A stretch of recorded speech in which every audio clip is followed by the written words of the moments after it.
By virtue of the authority vested in me, I do hereby call to order the 103rd meeting of the Batman Mystery Club.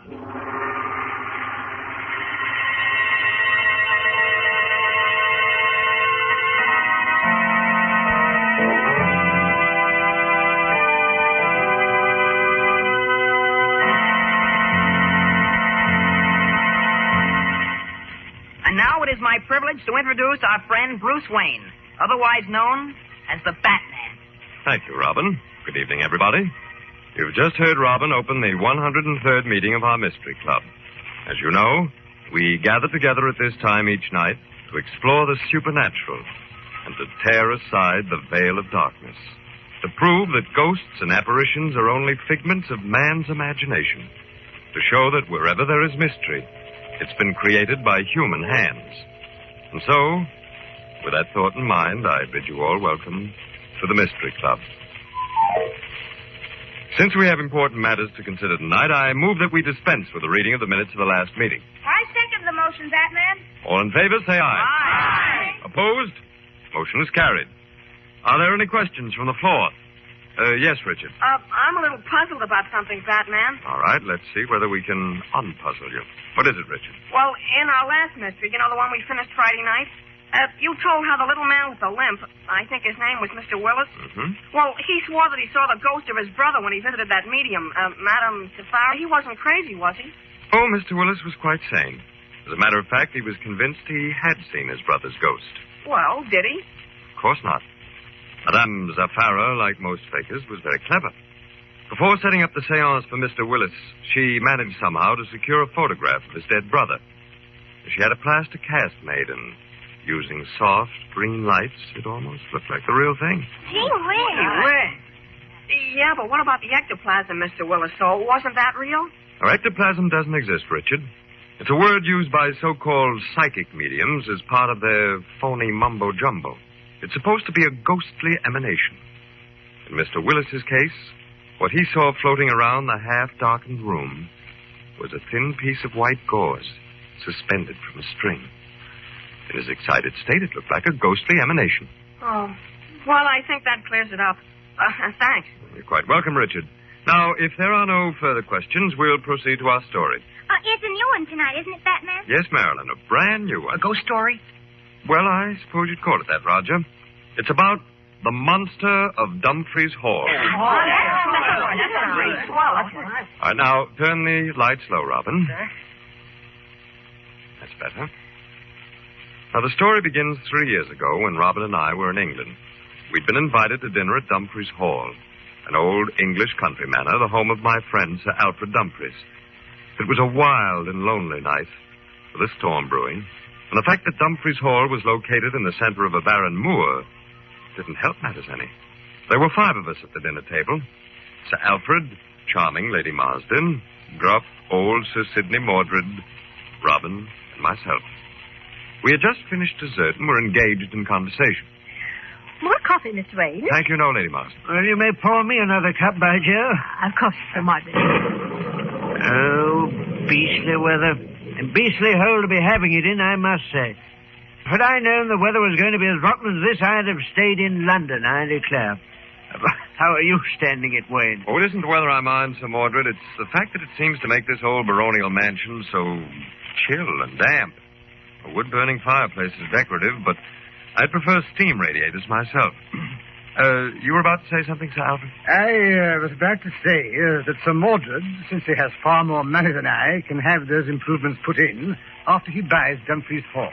Buy Dumphries Hall? Oh, I said you'd still expect me to buy this ruddy place, Alf. You said you would if I proved it wasn't haunted. Haunted? Gosh, is Dumphries Hall haunted, Sir Alfred? Of course not, Robin. It's just that a silly legend has grown up about the place. A legend concerning a monster. Now, look here, Alf, let's face facts, what? I need a country estate, and I'm willing to buy this place if you can assure me the death chamber is not haunted. And by Joe, you know there's only one way to prove that. That's exactly how I plan to prove it. Sir Alfred, you don't really need I me. most certainly do, Lady Marsden. Oh, but you can't. Anyone who spent even 5 minutes in that room after midnight... Listen to me, all of you. There's not one of you at this table who is not aware of the fact that I'm a poor man. Yes, a poor man. Oh, I have lands, estates, but they cost me money. They don't make me money. I've got to sell this place, and Sir Mordred says he'll buy it if I can prove Dumphries Hall is not haunted. Well, I intend to prove it tonight. Oh, nothing to alarm yourself about, Lady Marston. There are wild dogs on the moor. Sometimes they bay and howl. Yes, of course. Silly of me to be so nervous. Well, as I was saying, I shall enter the death chamber at midnight and remain there until morning. I shall prove that the legend has no foundation in fact. If you don't mind telling me, Sir Alfred, what exactly is the legend of this death chamber? I have only the vaguest idea. Of course I'll tell you, Bruce. There's a room in this house which has not been unlocked for over a century. No one has entered it in all that time. Why? Because the last 3 people who slept in it died under rather mysterious circumstances. They were found stiffened by death into, shall we say, unpleasant shape. And you propose to enter that room tonight, alone? I do. If these people died, as you say I don't say they did. The legend says it. Oh, I don't deny people have died in that room, but I'm convinced they died natural death. The rest is distortion, old wives' tales that have become more distorted with each telling. But, Sir Alfred, what of the monster? Oh, more of the same legend, Bruce. It said that several of the people who died screamed out something about a monster. What exactly, no one ever knew. It is also said that a strange being has been seen prowling the corridors of Dumphries Hall. Well, I don't believe a word of it. I shall prove tonight that the hall is not haunted. By Joe, Elf, you prove it, and I'll buy Dumphries at your own figure. I'll prove it. At midnight, I'll enter the so-called death chamber. We'll unlock the door together, I'll go in, and the rest of you can wait outside. And you may be sure I'll come out alive.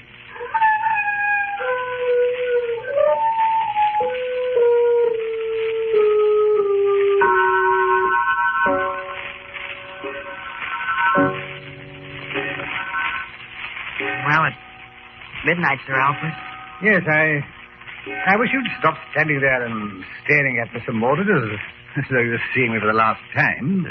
Nothing's going to happen, I assure you. I'm merely going to explode a silly and stupid legend. Oh, look here, Alf. I'll buy the blooming place. Now, you needn't prove it's not haunted. I'll either keep the death chamber locked or call in a firm of London chappies and have the ghosts exterminated. It's frightfully extorting of you, Sir Mordred, but I can't let you do it. Oh. Now, look here. Everything is ready, so don't try to stop me. Here's the death chamber before us. Here in my hand is the ancient key to it. By George, they made them large enough in those days, didn't they? Yes, and the wild dogs are supplying just the right ghostly atmosphere. Oh, gosh, Sir Alfred, I am scared. I hate to see you going into that room alone like But that. don't fret your young head about me, Robin. Sir Alfred's quite right, Robin. Yeah, but- He's just trying to prove what we've been proving for a long time. That ghosts do not exist except in the imagination. Yes, of course. Perfectly silly, the whole matter. Oh, stop looking so glum, Mordred. This is a lark. I tell you what we'll do. I keep talking to you from inside the room. So long as you hear my voice, you'll know there's nothing wrong. And let's open the ruddy room. I'll just insert the key. So. Turn it. So. Turns easily enough, eh? Now then I'll just open the door. Now, if you'll just hand me that lighted candle, I'll go in. Alfred, by Joe, are you sure? Oh, come now, not another word, Mordred. Candle. Thanks. Well, here I go. Wish me luck. Good luck, old boy. Oh, I don't know why, but I have a feeling I could use a stimulant. Nonsense, Sir Mordred. But anyway, we must all of us stay here now. Yes, and keep talking to Sir Alfred. Miss Alfred, everything all right? Top hole, Bruce. Rather a musty old place, to say the least. Hardly enough air in here to keep the candle burning. But quite safe. Don't worry. Gee, sir, is he going to stay in there all night? Oh, no, laddie. If he remains in there half an hour, it'll be enough. According to the legend, death always occurred between midnight and the half hour following. I say, Alf, quite comfortable, are you? Oh, yes. Yes, quite. I'm enjoying it, as a matter of fact. Bring on your monsters. It really sounds as if he is enjoying himself. Why shouldn't he? As he said, it's nothing but a lock. Oh, that dog again. Every time it howls, my blood runs cold. Oh, by Joe, Alf, after I've bought this place, the first thing I'm going to do is clear the moor of those blasted dogs. You care to take on the job yourself? You're a good shot. Oh, I say, Alf, would you care to take on the job yourself? Oh, he doesn't answer. No, it can't be. Just a moment. Sir Alfred, this is Bruce Wayne. Sir Alfred. Not a sound. Don't move anyone. I'm going in there. No, Mr. Wayne, you mustn't. Don't move, I said. Sir Alfred. Sir Alfred. Mr. Wayne, what is it? What's happened? Stay where you are. Oh, Wayne, tell me what's I happened. can't tell you. Please let me go to him. I must go to No, him. you mustn't go to it. No one can enter that room.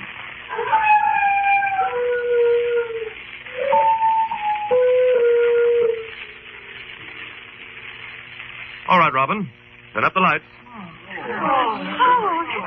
Sorry like that. What happened in the dust chamber, Batman? I'm afraid we haven't time to go into that tonight, Jerry. But what about poor Sir Alfred? Had he been killed by a monster or a ghost? Listen, how many times does Batman have to tell you there are no ghosts? Now, don't lose your temper, Robin. After all, Marilyn is a new member of the club. Be patient with her. All I can tell you, Marilyn, is this. No one else could have entered that room that night but Sir Alfred. There was only one door, and there were no windows. And yet, it certainly looked as if someone or something had slipped in. But who? Well, perhaps we'll find out at tomorrow's meeting of the Mystery Club. And now, since time is short, I'll accept a motion to adjourn. Well, I move that we adjourn. Second the motion. All in favor, say aye. Aye. Opposed? Motion is carried. Close the meeting, Robin.